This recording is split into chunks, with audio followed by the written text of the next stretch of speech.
Baru-baru ini publik digegerkan dengan ramainya pemberitaan tentang deretan pengusaha tajir dan pejabat publik yang menguasai bisnis PCR di tanah air. Hal ini menuai ragam reaksi dari masyarakat secara luas, dan tidak sedikit yang memberikan kritik tajam kepada oknum yang belakangan ini namanya menjadi viral karena bisnis PCR tersebut. Salah satunya datang dari Antoni Budiawan, Managing Director Political Economy and Policy Studies, dalam artikelnya yang dikutip dari whatyouthink.com yang terbit pada 2 November 2021 dengan judul Bisnis Kartel Tes PCR Membahayakan Posisi Presiden, Berpotensi Melanggar Undang-Undang dan Undang-Undang Dasar. Dan berikut kutipannya. COVID-19 merupakan bencana dunia, tetapi bisa menjadi berkah bagi orang-orang tertentu, antara lain orang-orang yang berbisnis tes COVID-19. Mereka bisa meraup untung sangat besar karena difasilitasi kebijakan negara, seperti kebijakan harga tes COVID-19 yang tinggi serta kebijakan wajib tes COVID-19 bagi masyarakat yang ingin berpergian. Di lain pihak, bisnis pandemi tes PCR ini berpotensi melanggar undang-undang dan undang-undang dasar. Alasannya sebagai berikut. Pertama, tes COVID-19 termasuk cabang produksi yang penting bagi negara dan yang menguasai hajat hidup orang banyak, sehingga menurut pasal 33 Undang-Undang Dasar harus dikuasai oleh negara. Setuju? Tetapi realitanya tes PCR dikuasai oleh swasta. Ini potensi pelanggaran pertama. Kedua, harga barang untuk hajat hidup orang banyak, meskipun dikuasai negara, harus diatur oleh negara. Tujuannya untuk melindungi masyarakat dan konsumen. Penetapan harga monopoli tersebut harus menggunakan formula perhitungan secara transparan. Contohnya seperti perhitungan tarif listrik, harga BBM atau tarif transportasi publik, serta mendapat persetujuan dari Dewan Perwakilan Rakyat bila perlu. Faktanya harga tes COVID-19 tidak diatur sama sekali, setidak-tidaknya sampai pertengahan Agustus 2021, sehingga membuat harga tes COVID-19 menjadi sangat mahal, memberi keuntungan abnormal kepada pengusaha kartel, serta terindikasi melanggar undang-undang anti monopoli. Masyarakat protes, namun pemerintah tetap bungkam hingga 15 Agustus 2021. Presiden Jokowi akhirnya bereaksi, minta pemerintah, dalam hal ini Kementerian Kesehatan, menurunkan harga tes COVID-19. Jokowi minta harga tes PCR turun jadi Rp450.000 hingga Rp550.000.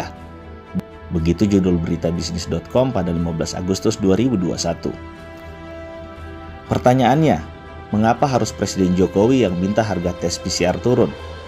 Hal ini membahayakan posisi Presiden, karena bisa dimintakan tanggung jawab kalau harga monopoli tes PCR tersebut terlalu mahal.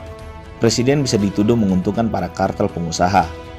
Kalau ada kerugian negara, dampaknya bisa lebih dahsyat lagi. Sepertinya harga tes PCR sekitar Rp500.000 memang kemahalan, karena selang 2 bulan kemudian, yaitu akhir Oktober 2021, Presiden Jokowi minta harga tes PCR diturunkan lagi menjadi Rp275.000 hingga Rp300.000. Pertanyaannya, apakah harga tes PCR Rp300.000 ini sudah normal? Atau masih kemahalan mengingat harga tes PCR di India bisa di bawah Rp100.000?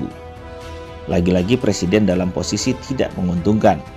Bisa dituduh memberi fasilitas yang menguntungkan kartel. Kebijakan terkait pandemi kini semakin menarik. Mahkamah Konstitusi telah membatalkan pasal kekebalan hukum bagi pejabat negara seperti dimuat di pasal 27 Undang-Undang Nomor 2 Tahun 2020 Perpu 1 2020 tentang penanganan COVID-19. Para pejabat kini dapat dituntut.